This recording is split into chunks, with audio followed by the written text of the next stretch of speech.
is a Learfield presentation of the Oregon Sports Network. And Oregon is going to play in the national championship game. This is Duck Insider. We need to get community. We need this thing to be bigger than just our little circle of players and coaches. Are you kidding me?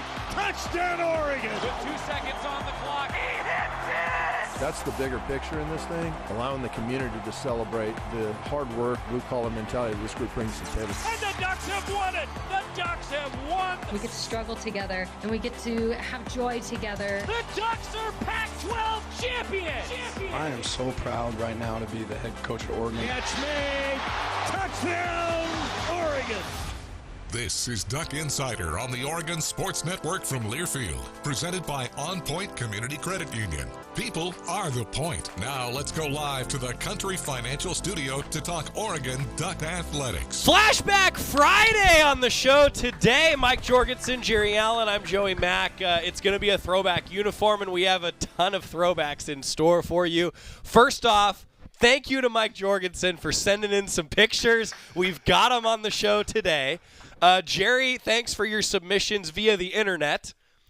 What? I'm glad that there's a lot out there. Yes. We've got a lot coming on throwback, the throwback theme. That's going to be the show today. And also we're going to make some Pac-12 picks. Washington State is the opponent. A lot to get to, guys. Starting with keys to the game. And look, we talked about it on the coach's show on Wednesday, Jerry. It's a bounce-back game. It has to be. You don't want it to have to be that way. You want to win every game. But it is a bounce-back game against the Cougs. And the Cougs are dangerous. They've beaten the Ducks a few times in the last few years. Yeah, but to me, you don't want to have to look at it as a bounce-back game. You approach it as your next game and do what you do. Practice hard, practice angry, practice fast. They've done all of that this week in preparation for your next opponent, who just happens to be Washington State. Now, they're a different team than Washington, and we'll all talk about that. But, Jorgy, to me, it's not, trying to get over that hump of that last game. No, I agree with you, Jerry. I mean, I think it's more about continuing to play quality football. And you got to have a short memory, obviously, with a game like that.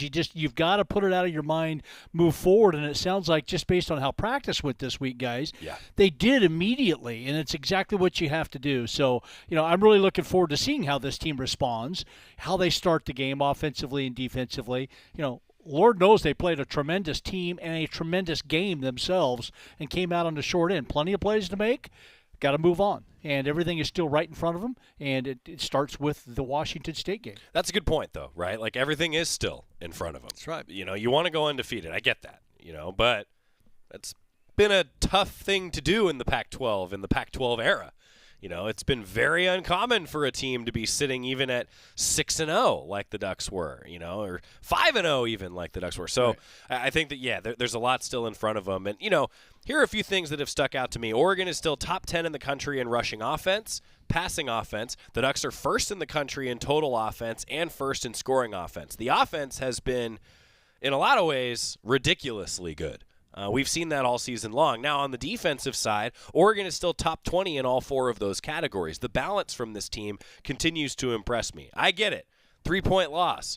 But I think a chance to maybe exercise those demons here this weekend, and to all of the points you made, that is the mission here moving forward. Yeah, it really is. I mean, you got to look at, and I'm sure they did this on Sunday, went to the doctor, looked at what they didn't do, and a lot of the mistakes in that ball game and why Oregon lost that ball game wasn't by any coaching decisions. Okay? It was a lack of execution in key moments in the game. That's players. So they look at themselves, they see what they didn't do on this particular play, and then you correct that, and then you move on. And that's one point I don't think has been made enough this week. A lot of people want to put it on the coaches. Why did the coach decide this? Why did he do that? Well, he did it because he believed in his team, and they love that belief, but they didn't execute in some key times, which no team is perfect in execution throughout a game. They were critical times, but Jorgy, execute the play. They knew how to do it. They didn't get it done those times, and that was the difference. Well, I mean, you guys know that the margin in games like that between a win and a loss is that right Razor there. thin. Yeah. There's no doubt about it. And so it does come back to exactly what you said, Jerry. There's certain key opportunities in the game. The ball bounces the right way here or there. A ball is thrown where it's supposed to be. A ball is thrown where it's not supposed to be. Just a drift of the wind one way or another. I mean, whatever it might be, the margin is so razor razor thin, and that's the way it was in that Oregon-Washington game.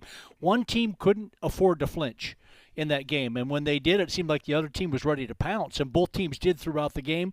Washington, fortunately for them and unfortunately for Oregon, was the last team to be able to get that pounce. You know, one thing with this weekend, too, like we've talked about the throwback and the chance to, like I said, exercise some of those demons. One commenter already asked on the YouTube channel live with us in the 1 o'clock hour if the game's a sellout. Yeah, it is. In fact, the only game that isn't a sellout at this point is the Cal game. And I still, guys, this is a quick aside, so bear with me. I don't understand why the Cal game hasn't been selling better. With every other game being sold out so quickly, there's still a number of reserved tickets left, actually, for the Cal game. So, Duck fans, that's the one! You're going to get some good seats for the Cal game. Anyway, quick aside. Okay. And then Dave asked, will it be a fog bowl tomorrow? Talk about a throwback, guys. I'm going to let you just open floor on the fog bowl for that one. Hope not. No, it's not. In fact, there's a slight chance of rain. So that, to me, that means there's not going to be any fog. Fog balls, I can remember some games where we got to watch replays of video taken on the field because we couldn't see it from the booth. Jay Allen, I think, is the one who was actually calling some plays on the game for us in one game, right? That's right, yeah. Because we couldn't see the field. Shout out to Jay. Yeah. It'll be better. No, it's going to be good tomorrow. Yeah, it's going to be great. It's going to be great. Keys to the game, and then we do have a number of things that are going to be fun. The game day timeline for you, by the way, I guess I should mention while Jorgy postulates and ponders his keys to the game. It's a 12:30 kickoff again. I love a 12:30 kickoff. Yes, guys. It's a national window. I know I've heard from some fans they're like, I wish that it was a little later, but. And I think when you have a number of them at the same time, I get that. You like the different tailgating variety, but here's the truth. It's a national window again on the East Coast, and everybody's going to be tuning in. That's a big deal. That's a huge, huge deal. Parking lots open at 7 a.m. 9:30 a.m., the Mashofsky Center open, and the shuttles begin to run. 10:20 is when the March to Victory will go through the entire complex, really, but mostly through the Mo and up to Autzen Stadium. 11 a.m., the Seating Bowl at Autzen Stadium opens. 12:15, pregame flyover featuring some Apache helicopters. Oh, sweet. This week. So don't worry, I've already timed it out on the pregame show that we're going to be on the air for that. And then it's official. Is the blimp going to be here? The blimp will not be here. Okay, Don't so get it'll me be started. on time then. Don't Okay, get me it'll started be on on time. that. It's officially a 12:40 kickoff, chance for a 5-minute slide to 12:45, depending on our friends at ABC and the Disney wide world of sports. 10:30 a.m. pregame show. Patrick Herbert, I talked with him for about 9.5 minutes this week. Oh, great. He's outstanding. We talked about 2-point conversions, talked about getting hit like he was a quarterback and what his brother thought about that. Apparently, Justin. When he completed the pass? Yeah, he got drilled Yes, he did. on that throw. Apparently, Justin had some thoughts for him. So we've got that for you as part of the pregame tomorrow. Let's see. We also have Devin Jackson. Ryan Milano talked with him earlier. I talked with Coach Meat, Demetrius Martin, yesterday, and then Dan Lanning. And, guys, I wanted to mention this week doing something a little bit different. We'll have those as part of the live pregame coverage from 10:30 up until kickoff. We are also going to post them to the Oregon Sports Network podcast feed. Oh, yeah. I forgot. I didn't eat today just for this reason. You ate? Forgot. John Sargent is here. We've got some concession specials coming Sarge, you are awesome. Throwback now, Sarge, cups. Sarge, come on over here. Get on the mic. Let us do out the cups. food. This is great. Throwback koozies. Sarge, over here. And we'll hand out and you explain it, okay? You shouldn't have to do everything. Sarge is in. But, yeah, so, hey, Oregon Sports Network podcast for all of the pregame interviews this week as well. Okay, dill pickle chips. That fits. What else you got for me, Sarge? What are the specials this week? Pacific salmon sandwich. Pacific salmon sandwich. What? That is with a spicy tartar sauce and an apple chutney. Okay. You're going to be up all night cooking. You realize that because everybody's going to want this. I hope so. Yeah. We also have crumble cookies. Crumble Cookies in attendance today. This is great. Oregon Sports Properties. Hey, new partner. You have no idea how happy you just made our interns in the room. Like, did you guys eat lunch today?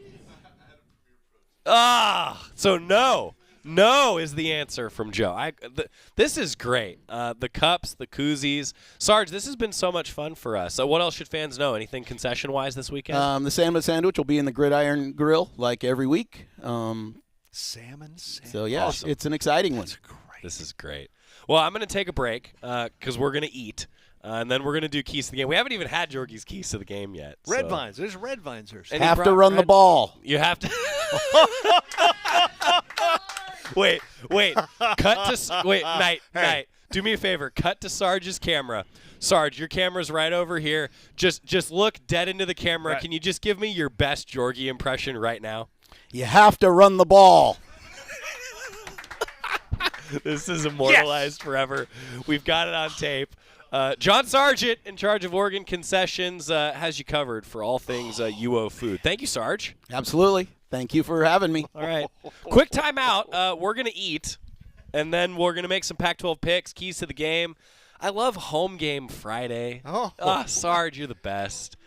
The koozies are great. Back after this on the Oregon Sports Network from Learfield. Dear roads, trails, and rivers. Ready for some SUV action? Drive family adventures with the Highlander. Make a splash with the RAV4 or haul fun with the Sequoia. Check them at Toyota.com. Toyota, let's go places. As a local community credit union founded by teachers, OnPoint is committed to supporting the students and faculty at the University of Oregon. And on game day, we're right there with you, on the field, in the bleachers, and in the classrooms. Drop by our local branch today and discover the many ways OnPoint can help support your financial well-being. OnPoint Community Credit Union. People are the point. Federally insured by NCUA. Equal housing opportunity. Dear roads, trails, and rivers. Ready for some SUV action? Drive family adventures with the Highlander.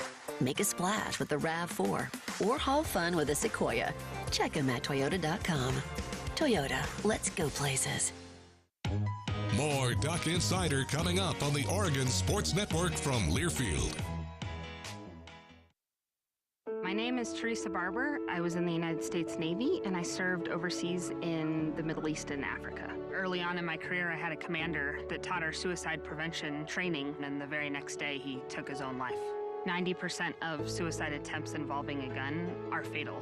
My way of continuing my service is to help protect my community by being a responsible gun owner and by storing firearms safely. Store all your guns securely. Help stop suicide. Brought to you by End Family Fire and the Ad Council.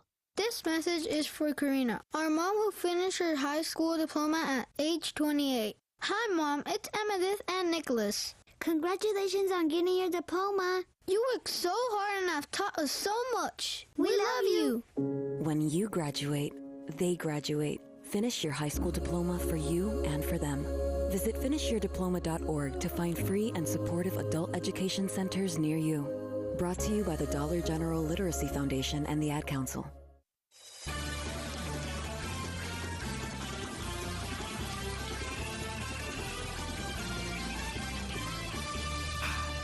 We are back.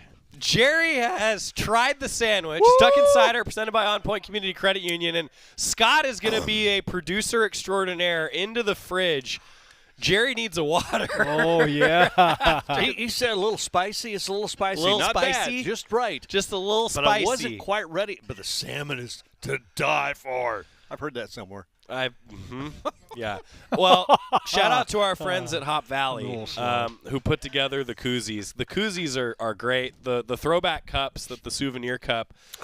To my sister, who I know is already texting me saying, I want one of those. Yeah, I heard you the last time. I've got you covered. Don't worry. They'll go in the bar for you. Hey, this is an interesting question, guys. Good. This is great. So give us the food review. You know, in another life, Scott and I have talked about this. In another life, I was a bartender. In another life, I was a food broadcast host. Oh, yeah. Like, I want Guy Fieri's job so bad. Like, I can't even express to you how much I would love doing that. I just want one of those huge griddles that I can cook 20 breakfasts on at one time. Yeah, I have one of those. You have one of those? Yeah. Why don't you bring it in? It's one of the greatest things I've ever purchased. I like to cook. Oh, yeah. I do. I love cooking. This is so give us the review. Big, thick slice of salmon, a little spicy sauce on it. That's what this is? Yes. The Why salmon. did I give mine away? I don't know what you were thinking. Gosh. Is it good? Finger licking good. Good. I've heard that one before. Well done. All right. So thanks to Sarge again. Oh, he's absolutely great man. But I did get one question that I think is interesting and maybe pertinent here moving forward, guys. That there was such a hype and conversation last week around the Heisman discussion and everything that goes with that for good reason, right? And one question coming from Dave was just, hey, how does Bo Nix stay in the Heisman conversation, maybe re-enter the Heisman conversation? And I actually, Dave, I'm glad you asked that question because I did some digging on that front about that very topic. A few things. One, you might need Michael Penix, Caleb Williams, I get it, to maybe have a couple bad days. But I think if you're Bo Nix, you keep doing what you're doing because this is pretty amazing. Among Pac-12 quarterbacks, Bo Nix is still the best in the league, completing 78% of his passes on third down. He's been ridiculously efficient in big-time moments. I understand that he probably wants the one to Trayshawn Holden back, but 78% on third down. This is historically one of the best marks we've seen at this point in the season. So I really feel like that if Oregon continues to operate as a top 5, right now the top scoring offense in the country, I think he's going to stay right there in that conversation. And the bodacious billboards certainly don't hurt. So I really believe that he's still very much in the mix and that there are so many key games remaining for him to not only stay in the mix but to elevate. The reason I believe that is because one thing Bo has done this year, and we asked him before the season started, how do you improve on last year? And he said, make smarter decisions. Don't force the ball. Take what's there. Jorgy calls it taking the layup. That's what he's done. That's what I think he'll continue to do, and I'm not sure that's what all the other quarterbacks will do. I really feel confident that he's going to be in New York. Yeah, it is pretty interesting, isn't it, how you see this Heisman Trophy race play out every single year in relation to who maneuvers into the top spot, who was at the top spot maybe drops a couple of rungs, and what they have to do to be able to earn their way back into it. Obviously making the most opportune plays at the most opportune time certainly helps, and that's what Michael Penix did last week at the most opportune time. Final 2 completions, the one to Odunze to end up winning the game on national TV for an undefeated team right now anyway, was a big play, and that's what jumped him up there. But you can come falling down just like you rose up to the top very quickly. So still some tough teams that Michael Penix is going to have to go against in the Washington Huskies, at Oregon State, at USC, Utah at home, one of the better defenses. 2 of those 3 teams, really good defenses. Oregon has to face those 2 teams too. So how do you perform against those teams? How do you perform in the clutch? Do you make any just game-breaking type of plays that really sticks out on national television? Because all those games for all those teams are going to be on national television. Right. So still plenty of opportunity, and now it's just time to take it going forward. You talked about the layup idea. Like, that's something, Jerry, that I've thought about a lot, that Bo Nix has one of the highest percentages of his passing yards being after the catch. Well, that's by design, right? They're getting guys in space. That's what this offense wants to do, and it takes an efficient, quick, decisive quarterback to do that, and I feel like that's been a real benefit of Bo Nix, and it's going to be interesting for me to now see, of course, Oregon, USC at home coming up later this year. USC hosts Washington later this year. Like, there's going to be some fun games, and I thought that was a good topic. I'll be honest, like on Duck Insider, I don't usually sit here and talk about the Heisman race very often, but since it came up today from a comment, I thought it was worth with the 2 of you here to dive into it a little bit. I'll say this: I really think the Heisman is a team award. It doesn't get mentioned enough as a team award, but normally the winner of the Heisman every year comes from a team who's had a winning record, maybe in the race in the Final Four. It's usually one of those guys. So you need to have a team around you that is executing at a high level. Oregon's offense is. They got the receivers. They got the running backs. The offensive line is getting accolades now, and Oregon's defense has gotten better. So Oregon has, I really feel like, a complete team that will help Bo get to where he wants to be. They'll do it as a team, though. It's not just Bo Nix. Yeah. Keys to the game. We're 20 minutes in, and I haven't even gotten there with Jorgy yet. Washington State, give us a little bit of a scout and keys to the game. Well, I mean, Washington State loves to scatter you all over the place with 4 wide receiver sets, very much of an air raid, a little bit more like what Oregon saw with Texas Tech than what they saw with Washington in a downfield game that the Huskies had. The old Mike Leach, it isn't much different from what Mike Leach always did up there. And so you're going to have to put in a lot of good DBs on the field at one time, cover well well, which Oregon has done all season long, and not make a mistake, because if you make one mistake and somebody's open, they've got 4 quality receivers to be able to hurt you, let alone a quarterback. They'll put it on the money. So that's the difficulty from a defensive standpoint, and yet I think Oregon's up to the task because of how deep that defensive back room is. And on offense, I mean, it never hurts if you can run the ball, and then what I also like to see is I love you just snuck that I in just there. I didn't want to yell. I didn't want to see you guys catch that. If you can run the ball, it does help. And Oregon did it last week against Washington. I think the balance that we have seen all season long. Coach Lanning will say that's not necessarily the goal each game is to be a balanced team. We'll take what we can get. I mean, if a guy catches it and runs 80 yards for a pass play, it's going to throw it off a little bit from a pass yardage standpoint. But at the same time, when you're balanced, a defense is really backed into a corner. Oregon has continued to do that. They need to do that again tomorrow. And then with the 2 outstanding defensive ends that Washington State has on defense, got to protect Bo Nix. Got to really be wary of Ron Stone and Jackson, Brennan Jackson. They're very good pass rush ends, but you can attack that underbelly, and I look for Oregon to do that, along with their continued really good pass game. So, Gordon, I just want to point this out from the YouTube chat. He said, "Nix mix, nice, Jerry. Well done. You're a wordsmith." I mean, more of a Smith than you realize. I missed that. Did you hear him say? That's really good too. If anybody, some people aren't going to get that. No, what did I say? Man, that took me longer than it took you. That was really good. That was really good. You really are a wordsmith. Hey, I just want to add this about keys to the game. My number one key this week is, because of the style of offense that Washington State runs, get the ball in the hands of the playmakers on the outside quick. Tackling is going to be a premier this week. I mean, it's got to be precise. You cannot be missing, whiffing, letting a guy get an extra 5, 6, or 7 yards. So you got to really wrap up this week, Jorgy. I think that's going to be really critical. Yeah, it is. It is, because they do like to spread you out. That's what they do. They get it to those playmakers in the open field, just like Oregon likes to. And you've got to scramble and make the play, or a one-on-one. A lot of times it's going to be one-on-one types of plays. But I'm just wondering what the over/under is on batted balls at the defensive line too. Yeah. Because if you can't get to the quarterback, you get that hand up, or 2 hands, as Mace Funa did last year. But that's right. Knock it down, knock the ball down. That's just as good as tackling a guy for a 1 or 2 yard gain. So we'll see what that over/under is. But Jerry, I think you're exactly right. Got to be very good at tackling in the open field. And Oregon so far this year has been pretty darn good at that. Throwbacks. The uniforms are great. Love them. They're phenomenal. So let's go through chronological order here. So Knight's directing. We're going to do Pac-12 picks coming up. Those of you who are watching the show and those of you who are listening, don't pull your car over and look right now, but at least do yourself a favor and check out the uniform combo that was released on Wednesday. The uniforms, let's start there. The uniforms are phenomenal. Bucky Irving was the uniform phenomenal model.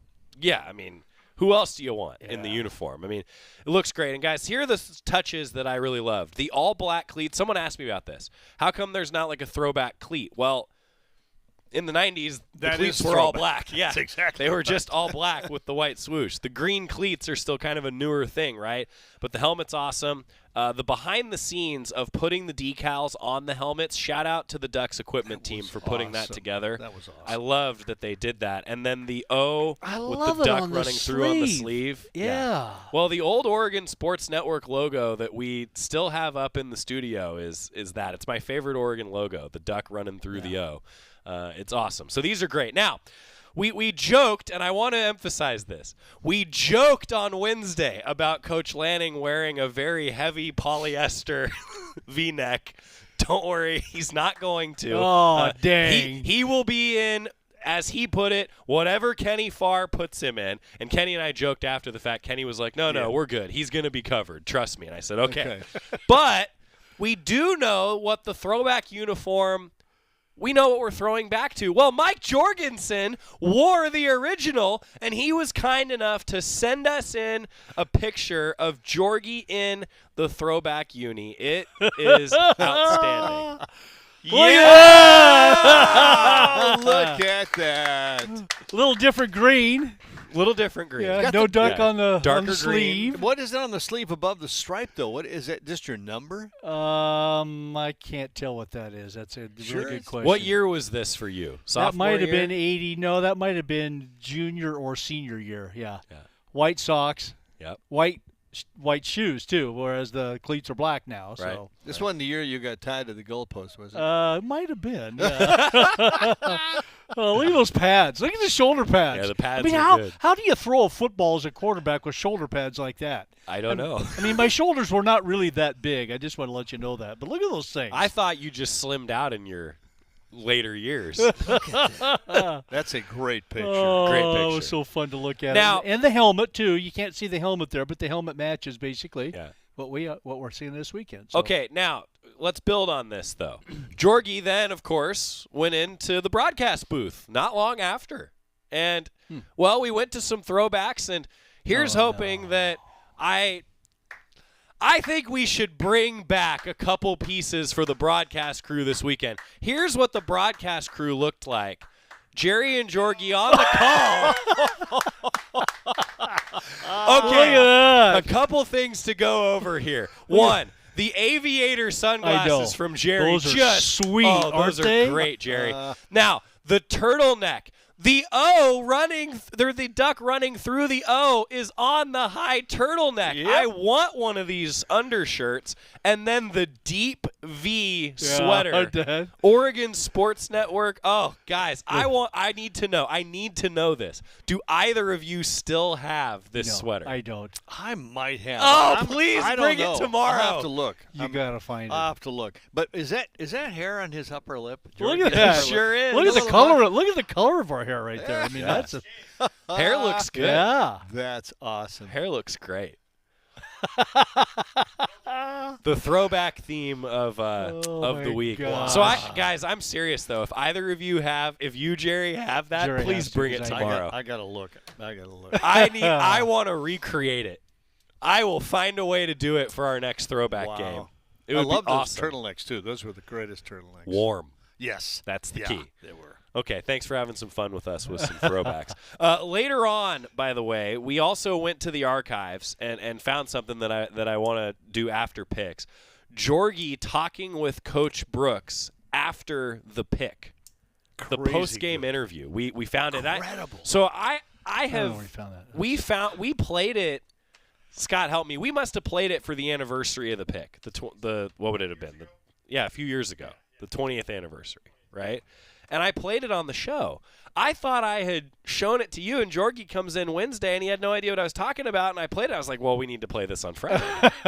Isn't it funny? What a memory. Yeah. What so, a memory. and I need to say, shout out to our friend Hayden Herrera, who came across it on an old OSN tape at KVAL.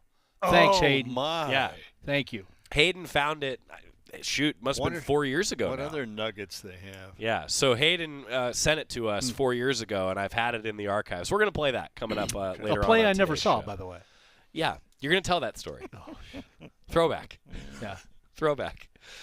Jorgy, Smithy, and Joey, when we come back, we've got a number of things to do. Wordsmithing. Yeah, wordsmithy. Yeah. Sylvan Ridge Winery picks after this. Back to the Country Financial Studio on the Oregon Sports Network from Learfield. Hey Duck fans, we're all about protecting our home turf here in Eugene. You should do the same for your home with Country Financial Insurance. Most home insurance doesn't account for inflation, but with Country Financial, yours can. If something happens to your home, make sure you can rebuild the same house in the same place. Call a local representative or 866-COUNTRY and get a solid defense for your home. Home insurance policies issued by Country Mutual Insurance Company, Country Casualty Insurance Company, or Country Preferred Insurance Company, Bloomington, Illinois. Property must meet age and condition requirements, which vary by state. At Shadow Hills Country Club, we're more than just an award-winning golf course and practice facility. Our events team offers all-inclusive event pricing that allows us to take care of all the details while you enjoy your event. Our indoor and outdoor venues offer you a wide variety of fully staffed options that put the focus on you. From weddings to business and social events, at Shadow Hills Country Club Events Center, you get the benefits of a resort atmosphere and amenities in a peaceful country setting, just minutes from downtown Eugene. Call for a tour today or visit shadowhillsevents.com. More Duck Insider coming up on the Oregon Sports Network from Learfield. And here's Heather with the weather. Well, it's beautiful out there, sunny and 75, almost a little chilly in the shade. Now, let's get a read on the inside of your car. It is hot. You've only been parked a short time and it's already 99 degrees in there. Let's not leave children in the back seat while running errands. It only takes a few minutes for their body temperatures to rise, and that could be fatal. Cars get hot fast and can be deadly. Never leave a child in a car. A message from NHTSA and the Ad Council. The possibility of lung cancer can be pretty scary, especially if you're one of approximately 8 million current or former smokers at high risk. That's why SaveByTheScan.org wants you to know that now there's a breakthrough low-dose CT scan that can detect lung cancer early, and it only takes 60 seconds. You stop smoking, now start screening. For an easy quiz to see if you're eligible, visit SaveByTheScan.org. It could save your life. SaveByTheScan.org is brought to you by the American Lung Association's Lung Force Initiative and the Ad Council.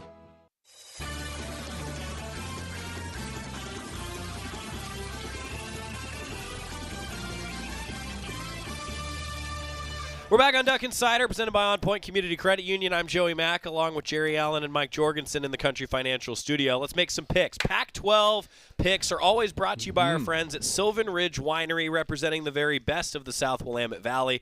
So here's where we stand. And I have to compliment Jerry. He is currently picking 88% of games correct. That's ridiculous. Really good. And had 2 losses last week. At 88%. Yeah, he's still at 88%.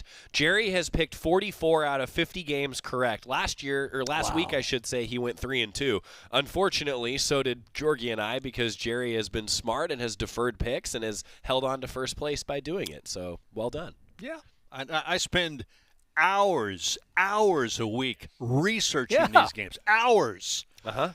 And then you wait for us to make our picks. And then I change it. Yeah. That's right. Hey, you're smart. That's right. It's a smart thing. You got to the lead. You want to keep that lead. That's right. That's right. Yeah. It's been a close year, though. Jorgy currently in last place third place at 42 correct picks. Which is still, it's awesome. You take that anytime. Yeah, normally. Now, guys, so here we are. We're through week 7. We've picked 50 games. How many do you think the coin has gotten correct? 32. Less than 50%. 25. Exactly. Oh, 50%. Wow. How about that? Exactly 50%. The coin is picking. That's crazy. Exactly 50%.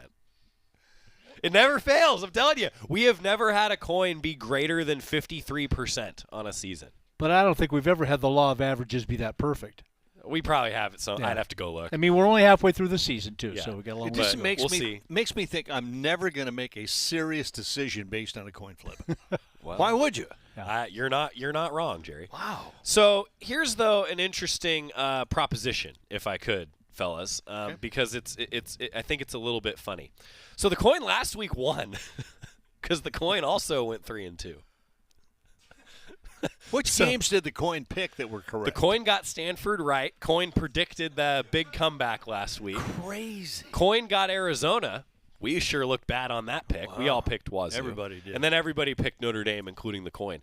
So I know technically the coin is supposed to still pick last because we all tied last week. Guys, I think shout out to the coin for having the exact same record as us. I think the coin should pick first I this agree. week. No, Can we finally just let the coin go first? No. I think we should. No. Why wouldn't we? Free the coin. No, absolutely Why not. wouldn't we? Why wouldn't you? Are you afraid? You only have a 22-game lead on the coin. I'm going to tell you why, because whoever gets to pick first gets to defer. Oh, I didn't think about that. Yeah. I'm not giving up to defer. Oh. You are a conniving Oh, host. yes, you are. I'm going to sit further away from you, man. I don't want any part of your game. Holy cow. I'm going to be honest with you. I never thought of that until you said it. Are you serious? No, I never thought of it. I thought that's why you were doing it. No. I really did. But I really should have just leaned into a way. It really was. It is brilliant. I wish I had thought of it. But I like, conniving from you is a compliment.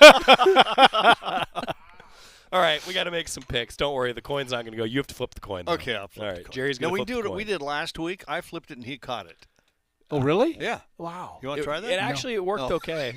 We did okay. We didn't break anything. No, we're good. But okay, the first game on the Pac-12 schedule is actually a light week in the Pac-12 schedule Really for our light. Sylvan Ridge Winery picks. 12:30 on ABC, Washington State, Oregon. Obviously, we know who we'd pick. We're not going to do that one. So 5 o'clock on Fox, Utah, USC.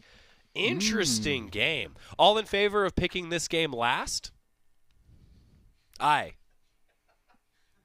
Okay, you want to pick that game first. Oh, Jerry's going to do it. No, I'll go along with you. Okay, so then the next game on the docket, 2 7:30 games. One on FS1, Arizona State visits Washington. Jerry, does Washington get – I'm not even going to say a word. Does Washington lose this game? Only way that Washington loses this game is if they don't show up. I mean, literally, physically, if they're not on the field, they would lose. Otherwise, not a chance. Yeah. Yeah. I'm with you. I think that this is going to be a rough one for Arizona State. They've had a tough time slowing people down. Washington wins by 4 scores. Yeah. I think they come out firing. I think Washington comes out firing. Especially at home. Bury them early and then get it over with and look to the next week. Yep. All right, Colin, I'm going to do it over here because I got my iPad. You got your laptop, and I want to break. There's still a dent in my laptop from one of these. That's coins. heads. That's the home team. Home team. Washington. Okay. All right, the other 7:30 game on ESPN, number 25 UCLA, 4-2 overall, 1-2 in Pac-12 play. Visit Stanford, 2-4, 1-3 in Pac-12 action. Jerry, I think this is a tough pick. Yeah, it's a little bit of a tough pick. I mean, Stanford showed me a little something, but they're going to go up against a really good defense, an honest defense. And even though UCLA is having trouble scoring a little bit, I don't think they'll have trouble scoring against Stanford. So I think the Bruins are I'm going to say, surprisingly easy pick here, UCLA. Yep. Yeah. Oh, jeez. There's no drama here at all. It is interesting, though, you say that, Jerry, from a standpoint of how good UCLA's defense is, and yet the points that Oregon State put on them is pretty impressive. I know it was at home, but still, at home against a really good defense, lets you know something about the Beavers. I think so, too. Oh, I do. Yeah, I agree. I think that Stanford is going to get better as the year goes on, but I think UCLA is still just too high-powered. Now, I thought the same against Colorado, and credit to Stanford. Came back, won the game in a crazy way. I think, though, that UCLA isn't a team that blows a lead like that. I think that UCLA does get them. And I don't think Colorado's defense is anywhere near. Yeah, I don't think so either. Same thing. Yeah, I don't think so either. Coin. All right, Coin's going. Woo. Tails. Road team. Wow. UCLA. Hey, that's a good pick. Coins, that's good smart picks. That's a good pick by the Coin, if you're asking me. All right, that brings us to the game that Jerry's going to defer. So I guess that means I got to pick first. Is that correct? Actually, I was going to pick deferral. Sure. So I picked defer. Great. 5 o'clock on Fox. Number 14 Utah, 5-1, 2-1 in Pac-12 play. Number 18 USC, 6-1, 4-0 in conference. It's in Los Angeles. USC is actually a bigger favorite than I thought they would be. The Trojans are favored by a touchdown. But here's some interesting numbers for you to think about. Rushing offense. I thought this was odd, guys. The rushing offense for Utah is 5th in the conference. Their passing offense without Cam Rising, dead last, 12th in the league. Total offense, 12th in the league for Utah. Well, USC's rushing defense is the second worst in the league, and they're in the bottom third in every other category, particularly in total and scoring defense. So it's kind of bad on bad when Utah has the ball. But then it's really good on good when USC has the ball. USC statistically has been very, very good passing the football.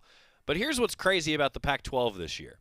USC's passing offense is the 5th best in the Pac-12 and the 9th best in the country. The Pac-12 accounts for about half of the top 10 in these total offenses. Scoring offense, USC is 2nd nationally behind Oregon and 2nd in the conference behind Oregon. USC is also 3rd in total offense. Well, what about Utah's defense? They're 1st in every category, and they're 3rd in passing defense. I think this is going to be a lower scoring game maybe than people think. I think USC is still going to win it because Utah is just not going to be able to score enough points. I think USC is going to win, but I think it's going to be a low-scoring affair. Huh. Jorgy? Wow, that was a lot of information. A lot of BS there. I wasn't going to say that, but I was just saying. It's strength on strength. I just couldn't absorb it all. There was so much information. It's strength on strength when USC has the ball, and it's bad on bad when Utah has the ball. I think that USC has just enough more to get over the hump offensively. Well, for me, it's a matter of can Caleb Williams survive the beating he took in the Pac-12 championship last year, this year. At home, I realize it's at home and in the Coliseum, but at the same time, that Utah defense, pass rush, linebackers, coverage guys, everybody else is going to get after that USC offense. And that's going to be 2 weeks in a row that they face a very good defense. And they didn't do well last week, on the road, mind you, at Notre Dame. But at the same time, against the defense, it just harassed him to all over the place. And when you harass a quarterback like that many times, they're bound to make mistakes or get knocked out of the game. He's going to make mistakes. He may get knocked out of the game. I think Utah can run it pretty much at will and throw it when they need to because they're going to be able to run it at will. USC, I think, is a great offense, but I don't know if they're good enough even at home. So I got to make a pick here someplace to try to get back a game. He's 2 down of Jerry, everybody. And, he's going with the Utes. I haven't said that yet. Okay. So I've got to make a move here someplace, and this is the one I feel like I need to make. So I am going with the Utes. Thanks for reading my mind. I deleted it once already from the spreadsheet. You put it back in, though, right? Yeah. Okay. Coin. Go Okay. Utes. Coin. All right. Give USC their first league loss. Heads. USC. Home team, USC. Jerry? This is a tough one. Utah's only given up 73 points a game. That's how good their defense is. That's the best in the conference, obviously. But USC's given up a whole lot more than that and scoring a little more than that. That's sort of out of balance. I mean, can they score enough to overcome what they're going to give up? And I'm not sure they can, even though it's at USC. And Cam's pretty not Cam, but Caleb. Caleb Williams. Cam. Caleb. Caleb's pretty mobile and can scramble around. I'm hoping Cam plays. But He's not going to, not this year. I don't know what to pick. I really don't because I'm stuck between a rock and a hard spot here, see? So who do I want to lose to? I got a 2-game lead on him. Only one on him. I'm going to go with the mild up. I can't even do it. USC. I'm going to go USC. I want you to know that I typed a U, and then I just waited for you. I want to pick Utah because I think they really have the opportunity to put pressure on him and make But him. you're not confident enough, and you think that USC is going to win, and so you're going to keep a 1-game lead on me, and Jorgy might be out of it. Yeah, I might go to 1 or 3. That's right. Yep. That's okay. I'm not out of it, but it's a smart move. Yeah, I just don't think Utah can score enough. It's a smart move. Strategically, it is. I agree. It's a smart move for someone that is just counting his time. Now, I mean, if Utah can run the ball, they're still not going to put up a lot of points.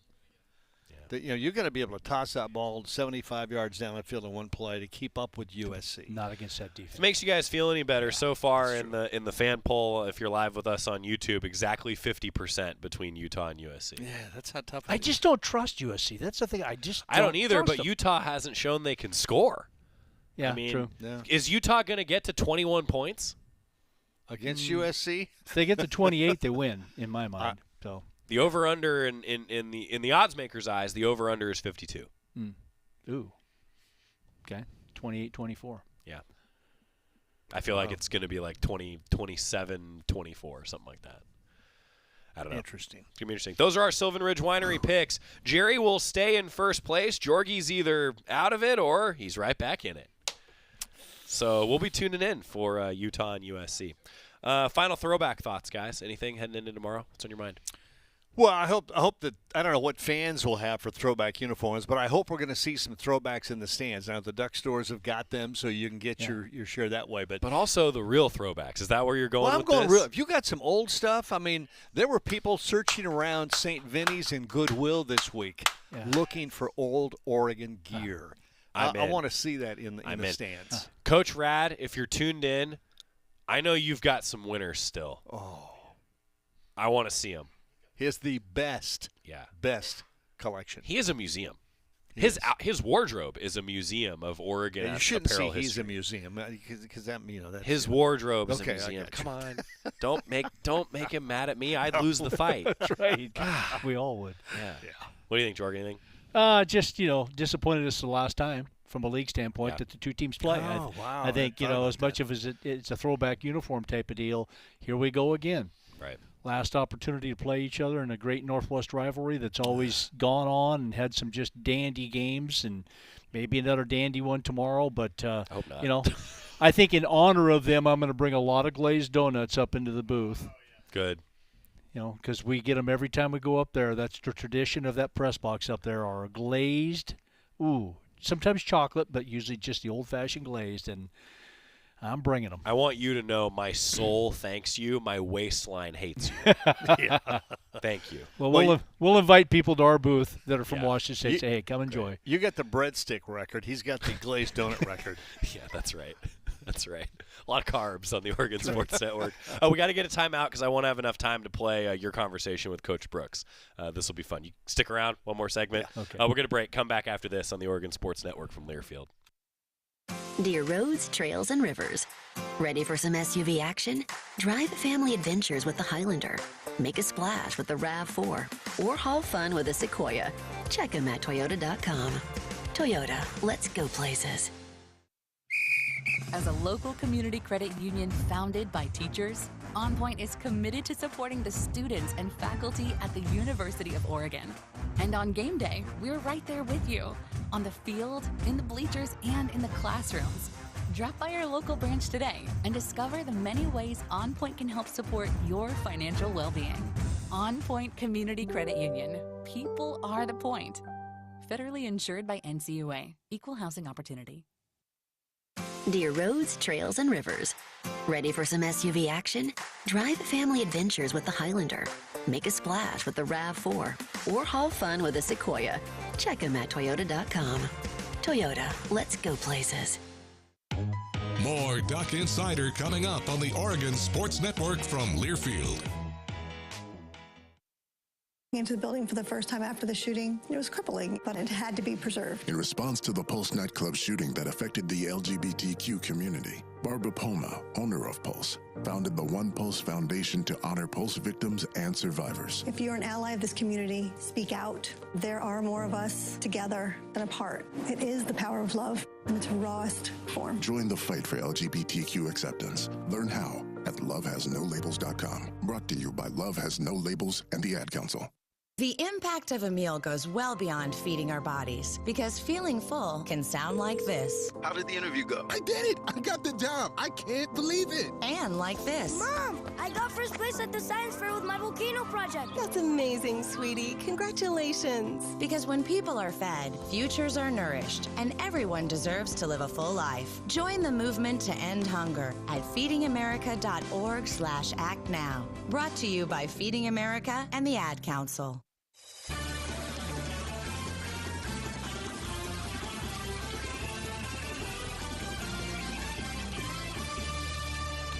Back on Duck Insider. I was about to say back after this because I'm already thinking about getting to this, guys. Jorgy with Coach Brooks. So this is cool. Jorgy's here. Jerry Allen. I'm Joey Mac. It's Duck Insider presented by OnPoint Community Credit Union.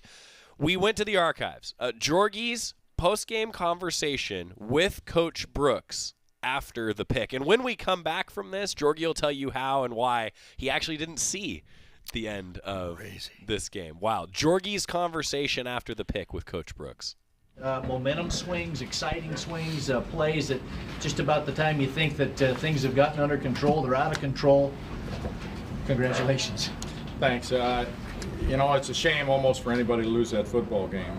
It was a great college football game, and there were, as you mentioned, a lot of ebbs and flows, and we go up 14-3 and thinking things are okay, and they come right back roaring down the field, and we certainly kept the fans in the stands. Concessions probably appreciated that because we kept it exciting right down to the last tick. I'm just very, very pleased for our players who've continued to work hard. we suffered a severe injury or severe blow, actually. I don't think it's real severe, but Mark Gregg, our center who's played outstanding football, went out in the early in the first half, and Kyle Strait, a redshirt freshman, went in and played, I think, reasonably well, and Dave Cottrell returned after he'd been practicing for a month at the guard position, and he went back in the second half at some center too. That really hurt our continuity, I thought, on the offensive line, but it was a game of I think opportunities and us taking advantage of the opportunities that we had. I think other than the breakdown on the punt where they scooped it up, a bad snap and ran for the first down, I thought our kicking game really played pretty outstanding, with the exception of the one long kickoff return or punt return they had, but I thought there was a non-called penalty on that right at the point where it started. But I really am pleased for our team that we could take the ball 98 yards and take the lead, and then for our defense to make the play. And does Kenny Wheaton step up big or what? I mean, he's just an amazing football player for a redshirt freshman. You know, some of the things in the first half, and granted, not very good field position aside from the kickoff return and the interception by Molden. Other than that, I think your average starting position was a 17. Did that contribute to the way you had to call offense in the first half or play offense? Well, it was atrocious, our field position. We just started so deep. You don't want to make the error, and I think we turned the ball over one time, and it leads them to their go-ahead touchdown. So that was what we were trying to do. Don't make the negative plays, and we did a good job of that in the first half, not giving the turnovers and giving them the short end of the field as short as it could have been if they'd had the takeaways down there. So we played it rather conservative and felt our defense would hang in there, and I think we did. Other than one play, I think we did a great job of containing Napoleon Kaufman. I think he had a 36-yard run. Other than that, I thought our defense did a terrific job on him. I thought the player to me that hurt us the most was Bjornsson. I thought he made some great catches, and it's a tough matchup for us against a 6'5" receiver. Some opportunities in the second half. The offense played well, defense played well in the second half, and you had some additional opportunities there. But regardless of that 98 yards for a touchdown, to drive right down, as you said, Kenny Wheaton makes some plays. You made the plays you needed to win the game. Well, we did, and I thought Belden's 46-yard field goal was big at that point in time, because it put us back in a situation where they had to score a touchdown to take the lead, which they eventually did. But then, Danny O'Neill's taken a lot of flack over the years, but he brought us back for a victory on a 98-yard drive. He threw the ball perfectly several times, big plays. First one right out of the end zone on our 2-yard line, hitting Damron Ricketts, and I think that this one is as much Danny's as anybody else. Oh, that's cool to hear that. Jorgy talking with Coach Brooks. That was after the pick, which Jorgy famously did not see. My own fault. It's like, Joey, it's just like you see me right now. I'm so into these games that when they're tight towards the end, I want to, as Jerry saw me do in the very first game at Iowa, I want to hide down under the counter because I don't want to see what happens. Turn the volume down. I don't want to hear it, type of deal. And so it was one of those games, and generally what my habit was, so I didn't get caught up in the crowd coming from the press box, is I would try to leave the press box about a minute and a half to 2 minutes early to get down here, get through the dungeons of the athletic department complex and down into the downstairs and get things set up, make sure it's working so that we didn't have something that wasn't working for a post-game interview. But, when I left, Oregon was ahead. Right. And Washington had barely had possession of the ball, so they had driven all the way down the field, and Kenny Wheaton makes the interception, and I wasn't even plugged into the wall to hear it yet, so I had no idea, and lo and behold, that's what happened, and these guys had to explain it to me. Guess what happened? What? It just adds to the mythos of that game, though, on so many levels. Yeah. We got to get a timeout, but we'll come back, finish up the conversation. Duck Insider on a Friday. You never know what you're going to get on a Flashback Friday here on the Oregon Sports Network from Learfield. As a local community credit union founded by teachers, OnPoint is committed to supporting the students and faculty at the University of Oregon. And on game day, we're right there with you, on the field, in the bleachers, and in the classrooms. Drop by our local branch today and discover the many ways OnPoint can help support your financial well-being. OnPoint Community Credit Union. People are the point. Federally insured by NCUA. Equal housing opportunity.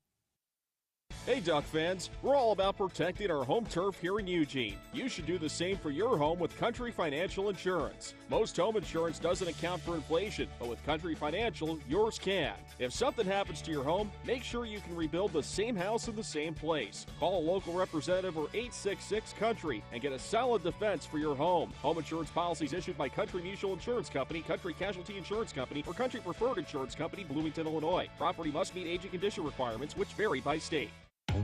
More Duck Insider coming up on the Oregon Sports Network from Learfield. Hi, I'm Smokey Bear, and I made an assistant to help you out, because only you can prevent wildfires. Hey, Assistant Smokey Bear, call me Papa Bear, because I'm grilling up dinner. Do you get it? Yes, good job. So, what should I do with all these coals? Don't just toss them out. Put them in a metal container because those embers can start a wildfire. I understand.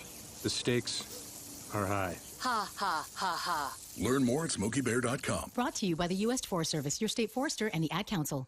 Adopt U.S. Kids presents What to Expect When You're Expecting a Teenager. Learning the Lingo. GOAT, G-O-A-T, acronym, stands for Greatest of All Time. As in, spaghetti sandwiches for dinner? They're my fave. Dad, you're the GOAT. You don't have to speak teen to be a perfect parent. Thousands of teens in foster care will love you just the same. Visit adoptuskids.org. Brought to you by the U.S. Department of Health and Human Services, Adopt U.S. Kids, and the Ad Council.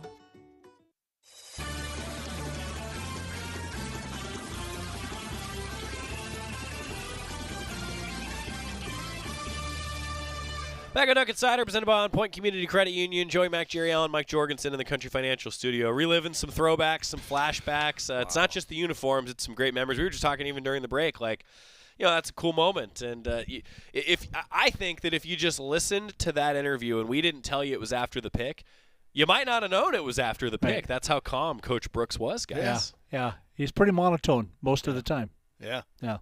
Didn't get overly excited, didn't get too down.